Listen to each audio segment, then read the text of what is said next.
Welcome to a special episode of the Gull Mouth Action Podcast, where we take a look at all the latest goings on at Brighton, Hove, Albion and Crawley Town. I'm Matt Powell, and this week I'm joined by Brighton writer Derren Howard, Sam Morton, who covers both Albion and Crawley Town, and Red expert Mark Dunford. Why is this a special episode, I hear you cry? Well, it's our 100th episode of Gull Mouth Action. We have seen a lot of ups and downs for both the Seagulls and the Reds since the first episode, all the way back on the 13th of October 2023. On this episode, we will look at our highlights and significant moments during that 2-year period, and also look at the latest goings on at Brighton and Crawley, including Albion's upcoming clash with Newcastle and the Reds' home clash with League Two leaders Walsall last weekend. You can read all the stories we are talking about with videos and pictures online at sussexworld.co.uk/sport. So, Derren, it's been quite an eventful couple of years at the Amex since we started out the podcast. What stood out for you? All positives on the whole, I think. The whole Roberto De Zerbi situation, then bringing in the youngest ever manager, that's pretty intriguing as things go. Yes, yeah, it has been, as you say, it's been fairly steady and smooth sailing for Brighton for the most part. They've maintained that sort of mid-table consistency, which Graham Potter developed. And then, as you mentioned, Roberto De Zerbi came in. Complete change of style from Potter. And then, obviously, then another huge change when Fabian Herzella took over, the youngest ever Premier League manager. And it's something that the club, and I think the players, deserve a lot of credit for how they've, negotiated these changes with the managers, completely different styles, completely different characters as well. Like when you look at, the character of Roberto De Zerbi compared to Herzella, it's, chalk and cheese. Herzella's much more measured, whereas De Zerbi could be, extremely fiery and very passionate on the sidelines, and the way he conducted training and the way, the whole method has changed. But in amongst that, I remember Paul Barber always saying, that the standards stay the same. It's like being at school where the teachers change, the pupils change, but the actual what the club stands for stays the same. And I think because they've got that solid structure in place, and they've got their sort of strong, solid professionals as well, the likes of Lewis Dunk, Adam Lallana, who was there previously, Danny Welbeck and Adam Webster as well.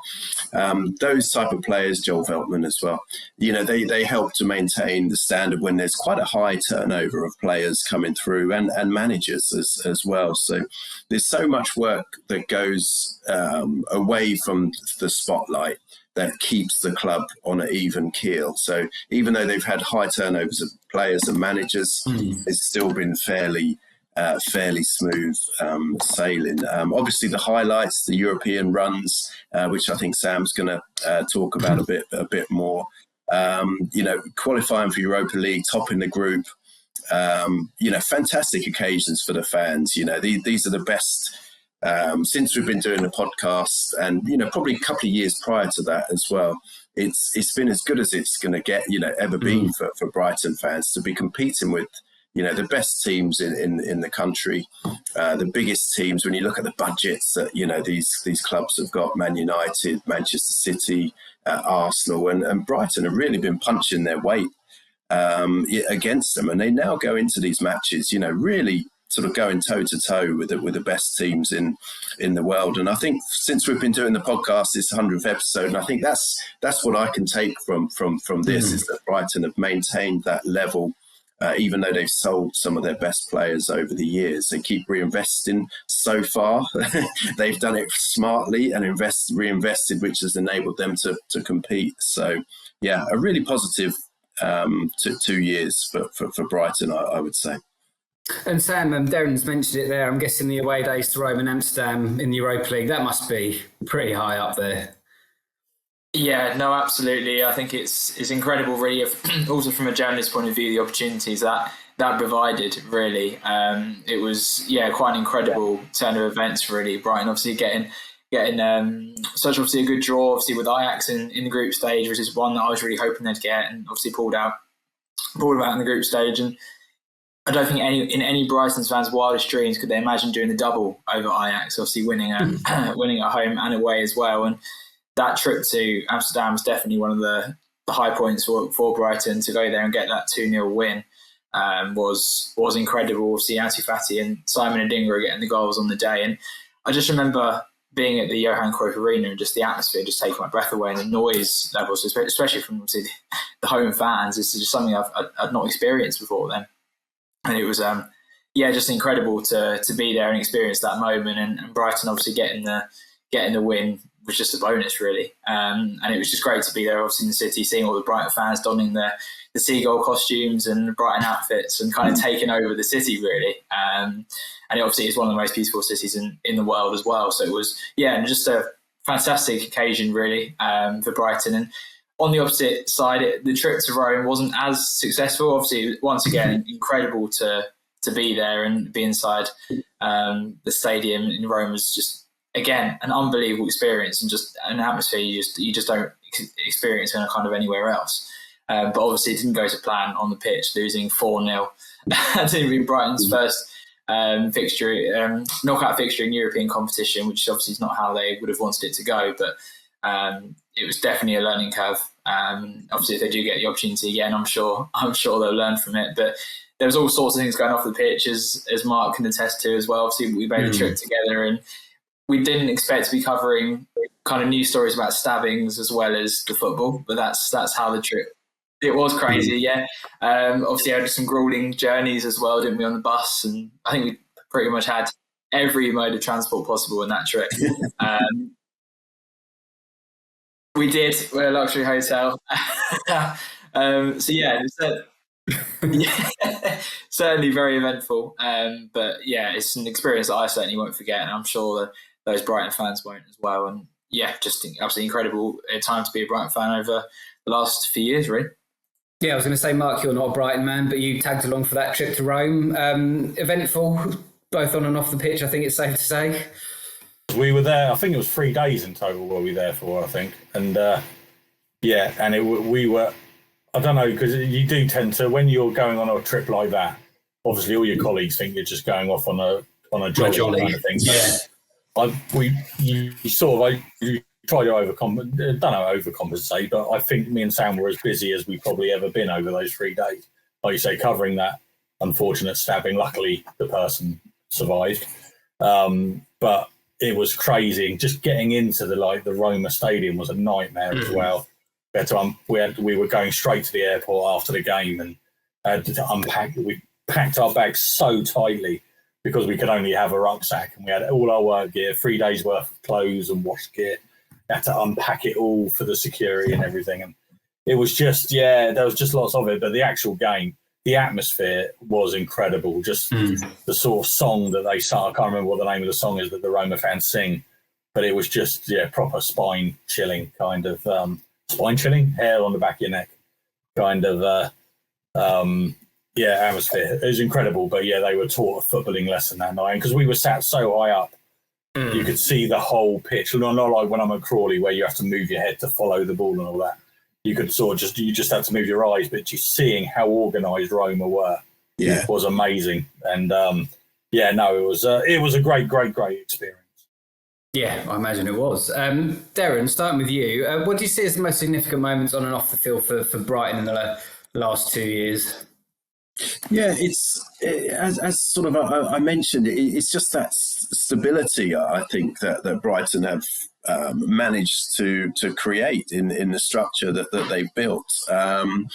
And I think that's what's been most impressive, how they can continue to compete, sell all their top players and continue to compete at the very highest level. They haven't really dipped in form. I think when De Zerbi, the highest finish was under De Zerbi, and that season they had a midfield of McAllister, Caicedo, and Pascal Gross, which is as good as you're going to get. So it's, if Fabian Herzella had, because there's often a lot of looks backs to think, oh, it would have been better under De Zerbi. Herzella, what's his identity? Is he doing the right job? But if you give any Premier League manager that midfield, then that's worth how many, goodness knows how many points a season. And that's a particular part of the pitch, I think, which Herzella has had to really wrestle with to get right. They've had Believer, who's been up and down, Yassin Ayari, who was on loan at Blackburn, then on loan at Coventry, and he's developed so well under Herzella. He's a real success story under under her Zella. So I think it's for me, it's that consistency that they've maintained, as well as selling all their best players. The fees that they've received for the likes of Caicedo, Cucurella, and then João Pedro as well. He left in the summer. And for the most part, they've managed to time these departures quite well. I think this time around, it's caught them out a little bit with João Pedro going to Chelsea. They haven't really been able to replace them. There's been too much reliance on Danny Welbeck, and the young Greek lads are still finding their feet. So that might prove that's going to take a bit longer to come in. But on the whole, Brighton have done it really well. Caicedo left, Baliba came in, Trossard left, Mitoma came in as well. So they've been able to do it so well so far, and hopefully that can continue. Sam, same question to you. What do you see as the most significant moment on and off the field for Brighton in the last 2 years? And I know this might be asking probably a little bit too much, but where do you think Brighton will be as a club in the next 2 years? I know it's quite hard to predict, but where do you reckon Brighton will be? Do you reckon they'll still be challenging for Europa League? Are they due a dip? What do you reckon?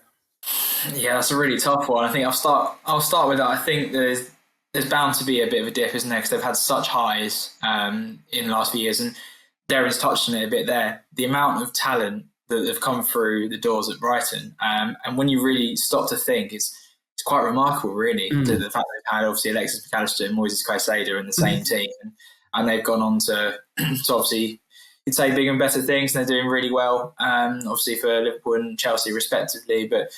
Yeah, it's quite hard to believe the level of talent that Brighton have had at the club for the last couple of years, and obviously sold them on for big fees, obviously especially Caicedo, and they've done obviously a decent job at replacing them. I think Caicedo is definitely one that they've found probably hardest to replace, and we've seen obviously them do well obviously in this department obviously throughout the last few years, but it's now starting to become obviously a bit of an issue this season, obviously in that midfield area. So it's definitely kind of an area you wonder how Brighton will kind of deal with the next few years. And obviously in the attacking department as well, you kind of need someone to come in and to start scoring goals on a regular basis. It'll be interesting to see how the Greek lads do, obviously, because as Welbeck is obviously easing his way out. We know he can still do it. We saw him recently at Stamford Bridge. He's still got that quality, but you wonder how long that's going to last. So it'll be interesting to see kind of how Brighton do cope with that in the next few years. I think there's bound to be a dip, really, isn't there? I think so. It's a real tough one to call, but I think just in terms of the most significant moments, you've got to point to the moment they actually qualified for Europe. Obviously, speaking of strikers, Evan Ferguson scoring twice as Brighton beat Southampton 3-1 to steal a place in the Europa Conference League. That was a historic moment, really. And I remember being in the Amex on that day, and just a real kind of party atmosphere that there was. And obviously they needed just a point to confirm the place in the Europa League, and it was Julio Enciso scoring that goal, which is obviously a finalist for the Puskas Award against Man City to earn a 1-1 draw. And yeah, just in terms of significance, just absolutely huge. And getting to play in Europe for the first time was just an incredible moment for the club. And I don't think anyone really saw it coming. And then off the pitch, I think the day that Roberto De Zerbi announced he was leaving, I think that was definitely a big moment. I remember seeing the news and feeling kind of really shocked. And you do immediately feel a bit concerned about how Brighton are going to cope. But I remember feeling the same thing when Graham Potter left. But Brighton obviously do have a really good habit of knowing the right person to come in to replace people in all departments, whether it's on the pitch and the players or if it's the manager. They know the right person to get in, and obviously we've had Fabian Herzler come in and replace De Zerbi with huge boots to fill, really, with the achievements that De Zerbi had and the style of play that he brought in. And at the end of the day, he had Brighton being talked about all over Europe, and they were really looked at as the modern day club that was exceeding expectations. Players were wanting to come there to improve their game and to find out kind of how to mould their game for the Premier League and all of that kind of thing. So it's always going to be really difficult, but I think Brighton dealt with it well. Obviously got a young manager in Fabian Herzler, and obviously there's going to be ups and downs, and there definitely has been. But I think we've had enough ups, enough positives to know that he's definitely the right man for the time being. And obviously he's still got a lot to prove, and things can change drastically. We know after if he gets a few defeats in a row, things can change, and he's definitely got some issues to resolve in the squad and to get some new players firing. But Yeah, I think there's a lot to work out as the next months go on. I think it'll be interesting to see where Brighton finish this season for sure. That will probably determine where they will go from there. Yeah, absolutely. Now we'll take a look at Crawley Town. I think we probably could have done a separate half an hour podcast about the past 2 years at Crawley, but we're going to try and sum it up best we can. They've been up and down, literally. They've been to Wembley and seeing managers and owners come and go. A lot to unpack in these past 2 and a bit years, Mark. What's your highlight? Wembley trip has got to be up there for sure, hasn't it? Yeah, well, it was, obviously, because what an incredible day that was, historic for the club. First time they went to Wembley, obviously first time winning at Wembley, first time they've been involved in the playoffs. It was just everything sort of came together on that day. And at the beginning of each home game now, they've got the little montage on the big screen of really great moments. And I still, like what I was at Roma, still get the hairs on the back of my neck stand up when it's Danilo Orsi, then Liam Kelly scoring and Scott Lindsay at the end of the game. And myself and Gary from the BBC, who was commentating there as well on that day, just sort of say, we were there that day. It might never happen again for Crawley Town. We were the journalists covering this game, kind of thing. Great moment. But for me, it was the game directly before that, the second leg of the playoff semi-final, when they beat MK Dons 5-1. It was saying things all came together at the final. Everything came together. During that season, because I think we said we started this podcast in October 2023, didn't we? Yeah. In that season, in October, Crawley played 5 games and only got 1 point from those 5 games. So they had quite a poor start, really, to that in that first half of the season, which hopefully they're replicating this season, poor first half and then brilliant second half. But but that night, everything just came together, and they just, it's difficult to underplay it. It was like watching peak Barcelona. I think there was one particularly. I don't know if it was Orsi's second or hat-trick goal, where it was I've forgotten his name, or Lolos. Lolos played it to I think he played a 1-2 with Liam Kelly, and then Liam Kelly played it across, but they just cut through them like butter. It was just ridiculous. And Jay Williams scored the other goal, Orsi hat-trick, Jack Roll scored as well. But I just remember at the end going on the pitch, filming the celebrations and that, because talking about the Roma and Ajax atmospheres, the Stadium MK, no atmosphere whatsoever. And they tried to they stuck all the Crawley fans in 2 sections right at the top half of each other, just to try and, I don't know if it was a mind games thing or what, but it didn't work because all you could hear all game was the Crawley fans. And it was an amazing night. And I always remember I got on the pitch, Scott Lindsay saw me, grabbed me, hugged me, and just said, I can't repeat exactly what he said, but it was along the lines of, how good were we tonight? But there was a few expletives in there as well. And I was like, yeah, you were pretty darn special. And then the final, it just seemed like a foregone conclusion. It was never in any doubt they were going to win that final. We're going to lose that final, sorry. So it was, that. I think that MK Dons night was the highlight for me, although the Wembley occasion was just incredible and historic and will never be forgotten. Yeah, absolutely. As we've kind of alluded to, there have been plenty of topics to cover over the past 2 years. What do you think has been the most significant, Mark? Plenty of sliding door moments in there, I think. Yeah, it is really. I mean, if you go back before the podcast, I wonder what would have happened, and I don't want to go too much into this because of obvious reasons, if we didn't have the John Yem scandal. How long would he have lasted if that would have gone with the WAGMI? But that was before the podcast, so we won't talk about that. But I think that's quite a big moment, what happened there. But I think it was the summer after they got promoted, where if they hadn't sold, I'd love to have seen that squad play in League One. Inevitably, they were going to sell. You would have thought they'd sold 1 or 2 because look at Orsi. Crawley are a selling club. You're going to have a great season. Going to put them in the window and they're going to come in. But to sell, I think it was in the end 8 of the starting 11 of that Wembley final was just ridiculous. And that was the catalyst really for Lindsay leaving, because they had a decent start to the League One season. They won the first 2 games. But you could tell something wasn't quite right, and then obviously Lindsay left at the first opportunity, but then Dons came in for him. And so if they hadn't sold those players, Lindsay probably wouldn't have left. Therefore, if Lindsay hadn't left, would they have survived in League One and had a decent season? I don't think it would have been a playoff season but I don't think they would have got relegated if Scott Lindsay and those players were there all season, or even with all the players gone, if Lindsay had stayed there all season, when he came back, you saw what he did. He nearly saved them. They were, 12 points adrift when they were 9 games left, and he got them within 1 point of survival.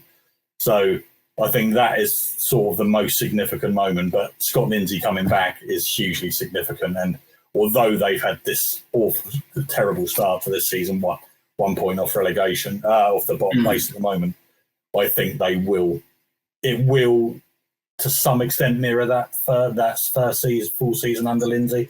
Bad first half, brilliant second half. I don't know if they'll quite reach the heights of playoffs because I think they're too far behind, but I think they will do okay in the end. I'm going to ask you the same question I asked Sam about Brighton, Mark.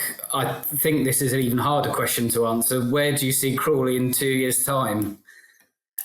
In 2 years' time, yeah. They could be anywhere, couldn't they? Really, feasibly. Yeah. I mean, what happens if they go from now till Christmas without another win? I can't see that happening. I'm not saying that's going to happen.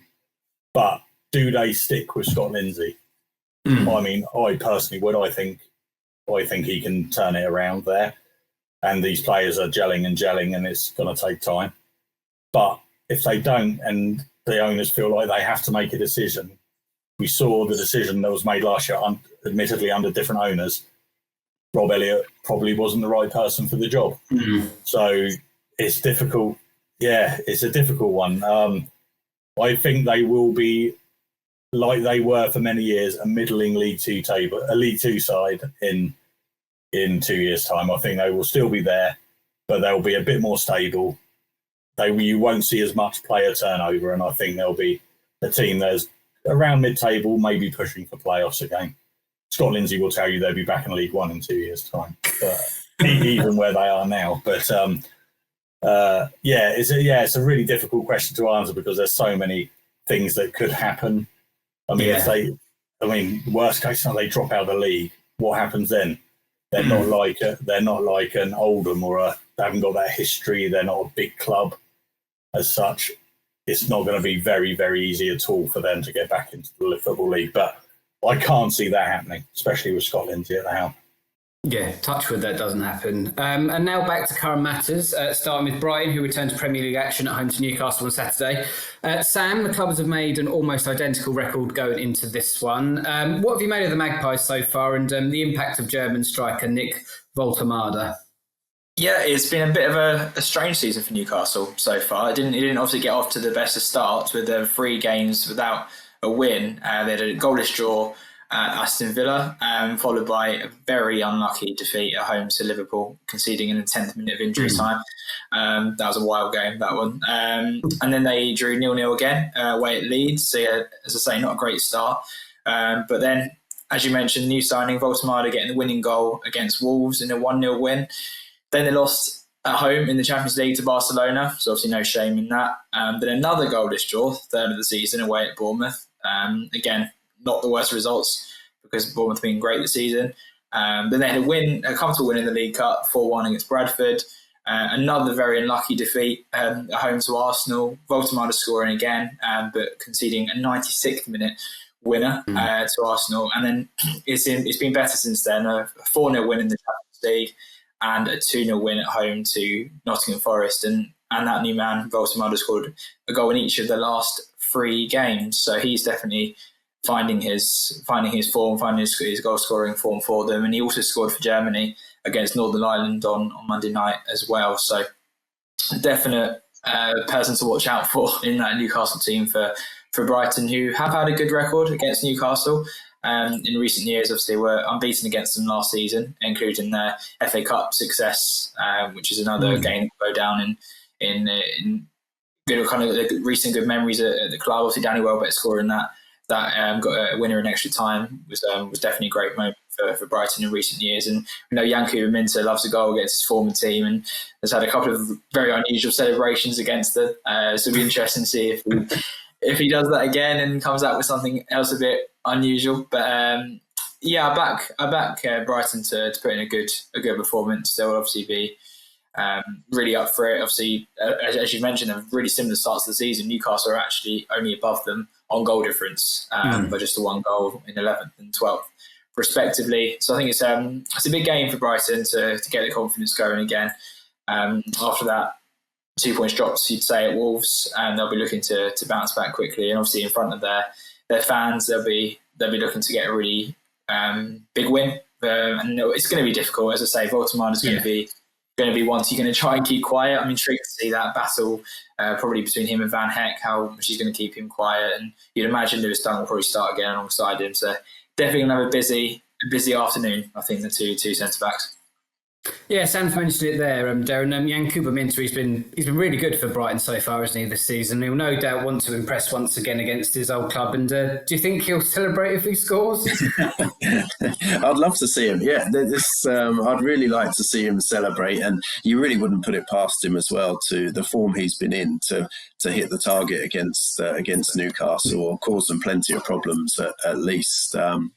He never actually played for Newcastle, so he came through their system slightly, then he was on loan to PSV. Never made a first team appearance for Newcastle. So in that regard, you sort of think, well, why wouldn't you celebrate? Because you haven't actually. I know he's obviously probably feels some loyalty towards them bringing him to English football and giving him the platform to get the loan to PSV, but he never actually played for the first team. So for me, I'd love to see him celebrate in front of the Brighton fans if he does score against them.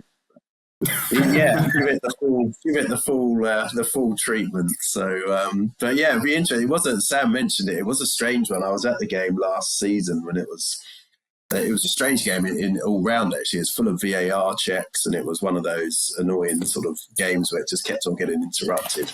But yeah, Minteh was good that day, and he's been easily Brighton's best attacking player this season so far.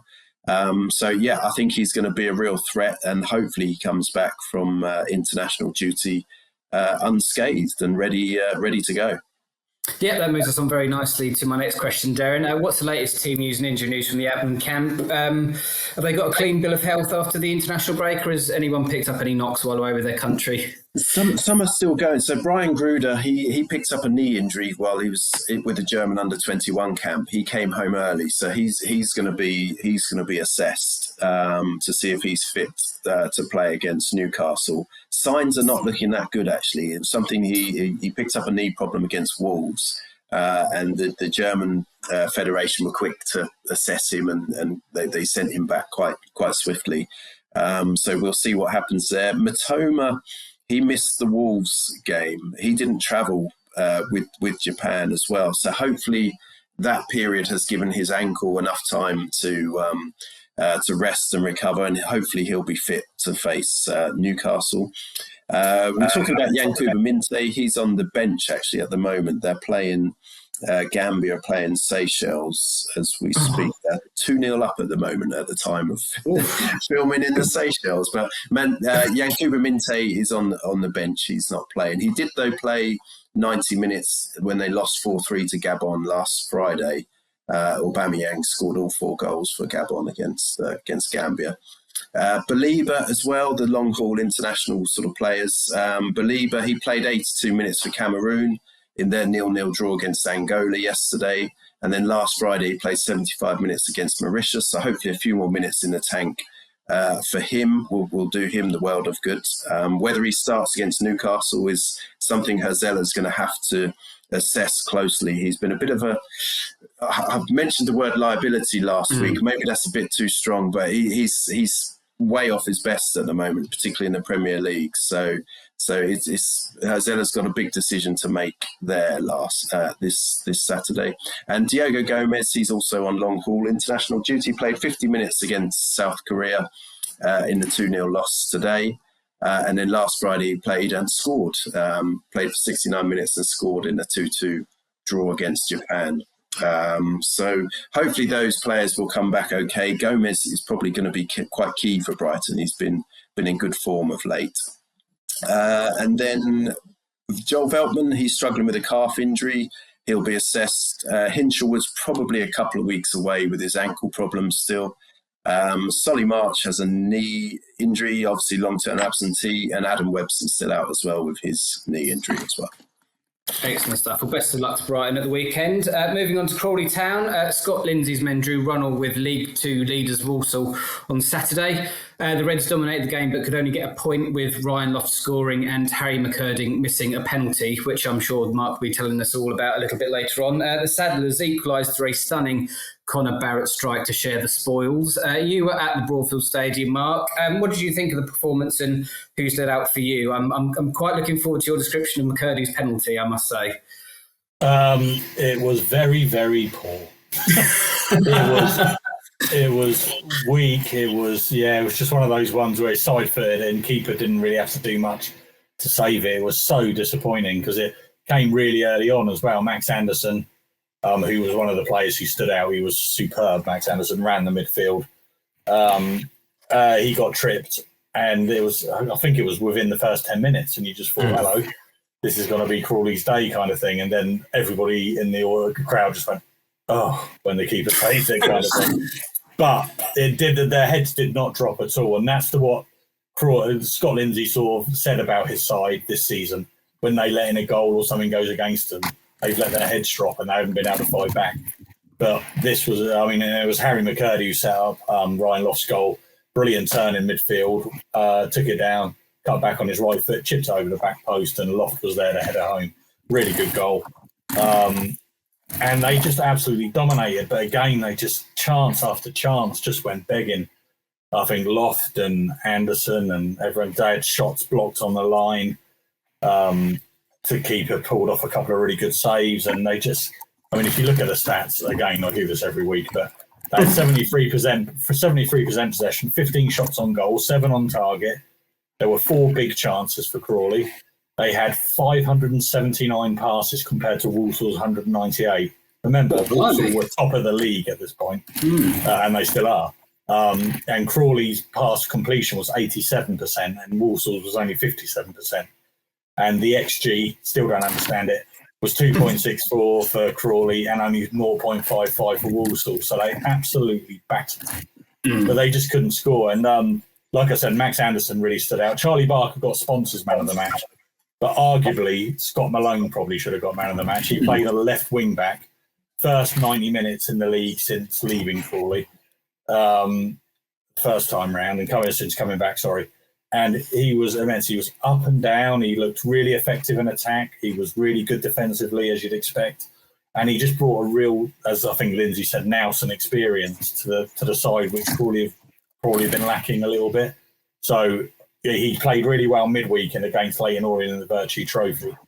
And then but Max Anderson, again, another one who played well in midweek, came in and he just ran the midfield for Crawley. He was really, really good and I was really impressed. But we're going to come on to it in a minute. But yeah, the 3 strikers work quite well together as well. But I'll leave that to the next question. But they should have definitely got something out of it. And although it was the best performance of the season so far, Scott Lindsay was still a little flat afterwards because he knows it was a missed opportunity. Yeah, well, he did tweak things, didn't he, Mr. Lindsay, for that one, both formation and personnel-wise. What was his thinking behind that starting 11 and his tactical switch-up, Mark, do you think? It was something that came to him on Sunday night after he was watching Walsall. And he's forced into a few changes because he had Adi Adeyemo out. Harry Forster got a tweak the week before. Carl Scott was suspended. Kahim Dixon on international duty. You've still got Jay Williams, Danny Cashman out injured. Harvey Davis is still out injured. So there's a lot of players you'd expect to be in a starting 11 for Crawley Town not available. But he elected to go for Kabi Shamanga, Ryan Loft and Harry McCurdy all playing 3 out-and-out strikers that they hasn't played together yet this season. They may have played on the pitch at the same time at some point with substitutions and that, but this is the first time they started it. And when we got the team sheets, I was looking at Gary Smith from the BBC going, who's playing where? We couldn't quite work out what this formation was because Scott Malone was in the side as well, along with Josh Flynn, Charlie Barker and Dion Conroy. And Scott Malone's been playing as one of the three centre-backs in the games he has been playing. We thought, is he going back to a back four? Is he doing something completely different? But he didn't change the back three. That still stayed the same. Scott Malone on the left wing back. And it was, McCurdy dropped a little bit deeper with Chimanga and Loft sort of playing up top. And normally you get the one up top with Scott Lindsay and the two just behind and that. So, but they worked really well together, and it's going to be really interesting to see when he has other players back, whether he sticks with this, because it did work so well. But he said it, what was his quote afterwards? He said, it was a really courageous selection from me, bigging himself up. He said, I thought about it on Sunday after watching a little bit of Walsall, and I found if we did it, we would find spaces with Harry McCurdy withdrawn slightly. We worked on it hard all week. I spoke to the coaching staff about it Sunday night, and I felt it was something I wanted to try. And he said, if you're going to be courageous, you might as well be courageous against top of the league. And he thought it worked really well, apart from that final product of getting the ball back of the net. So I'm really intrigued when you've got the likes of Danny Cashman back, Adi Adeyemo, and all that. If he is going to have that sort of really attacking lineup, he plays attacking football, but he doesn't normally have that many people who are natural attackers that are up the pitch. So it's going to be really interesting. But yeah, it was a brilliant game to watch. There was one of the fans in front who always sits in front of the press box. Always comes with his son-in-law, grandkids and that. He came on his own on Saturday and he held up the 7 season tickets. None of them wanted to come. And that was before the game. And he said, and I can understand why. Because it hasn't been great this season, especially Cambridge the week before and that. But afterwards, I said, they're going to want to come now, aren't they, if they saw that? And he said, maybe, because they were that good. But it was just that they need luck. You make your own luck, but they made their own luck on Saturday, but it just didn't still come off. So there's still something there not quite working for them, but it will come at some point, I'm sure. And hopefully this weekend. I thought you were going to tell me that Scott Lindsay having some inspiration on Sunday was that much vaunted divine inspiration that he's been so desperate for. Yeah, he went to church, he went to confession. No, but there was a fan dressed as a priest on. He went to the game. And that was quite fun to see. And he stood there with his cross, arms out, and before the game and everything. So maybe it helped a little bit. Maybe it helped a little bit, yeah. Hopefully he'll be there next home game. We'll let them on. The Reds have what looks like an early 6-pointer, if there is such a thing, in October when they take on Shrewsbury on Saturday. It's a big one, isn't it, Mark? How vital is a win for Crawley Town? Oh, they've got to win, because otherwise they're just getting dragged. Because straight after the game on Saturday, I was quite kind of buzzing. I was like, wow, this is really good. And then one of the fans walked past me and he said, well, 1 point off bottom because of that draw. I was just like, all right, keep it up. Keep your chin up, son. It's just like, really sort of Buzz Killington. It was, but you look at the table and it does look quite desperate at the moment. So, a win. I mean, they're neck and neck with Shrewsbury. They're only above them because they've scored one more goal than Shrewsbury. So that's the only reason they're above. So it's a really, really important game. But Scott Lindsay said they've got to take a lot of heart from the Walsall performance. And it's not going to be easy because Shrewsbury beat Cambridge on Saturday, who obviously beat Crawley the week before. So, but he thinks they're a good side, but he thinks that they're Crawley over a very, very, very good side that are just waiting to pounce on a team. And hopefully it comes this Saturday, but away from home, against a side who have obviously just beaten Cambridge, it's not going to be easy, but a win at this point is the only option. Yeah, you just don't want them to get, because once you're in there, I think, the spectre of National League looms large, doesn't it, when you're in those relegation places, Mark? Exactly, yes. And with Cheltenham, who obviously got battered 7-1 by Grimsby the other week, and now they've made a managerial change. So you'd imagine things will start changing for them. I mean, Newport, who are below Crawley, they beat Crawley at the Broadfield Stadium earlier in the season. So it's proper cliche. There's no easy games in League Two. But you just look at the thing and you say, when is the next win going to come? And you look at the matches they've got, teams they've got to play. It's not going to be easy, but a win away at Shrewsbury, that can lift everything. Absolutely, breed a bit of confidence. Best of luck to Crawley this weekend. And as is tradition, we will come to score predictions to round out the podcast. Starting with Brighton at home to Newcastle in the Premier League on Saturday. Derren, how do you see this one going? I think it could go either way, really.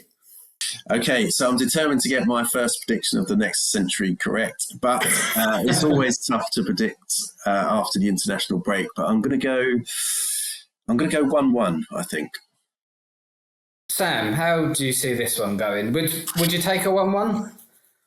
I would take a 1-1, but I'm going to go one better. I think Brighton are going to win 2-1. Oof. Mark, do you share Sam's optimism and confidence? I do, actually, this week. Normally I'm quite down on Brighton, but although I tend to predict correctly. But I do see them I think they're better against the better sides, certainly at home. So I'm going to go for a few more goals, though. 3-2 I'm going to go for. 3-2 win. It's going to be an exciting one. Yeah, well, best of luck to Brighton this weekend. And finally, Crawley off to Shrewsbury. Is it going to be one of those heart and head decisions that you made last week, Mark? What do you reckon? No, they say the same thing this week. A 2-1 win for Crawley. 2-1 I think Crawley. they're going to go there. They've got no choice. They played really well. And I think it's going to be if he's got players back, it's going to be a brave decision from him to stick with the same side. For me, he should stick with the same side because that team, it was the best performance I've seen all season. So, I'm going for a 2-1. Sam, if that's not convinced you of a Crawley win, I don't know what will. Yeah, big game this one. Yeah, same number of points, same goal difference. Obviously, that will change unless it's 0-0 or 1-0, of course. Just completely proved myself wrong immediately. 2-1. I'll agree. 2-1 Crawley. We're going for a clean sweep of wins then. Crawley wins. Yeah, I was going to go 2-1 as well, so I'm going to stick with 2-1 as well. So clean sweep. Excellent. Best of luck to Crawley this weekend, and thank you very much for listening to this very special episode. Here's the next 100, hopefully. You can catch up with all the latest sports news covering everything we've talked about today at sussexworld.co.uk/sport. My thanks to Derren, Sam and Mark for joining us, and we will see you all next week.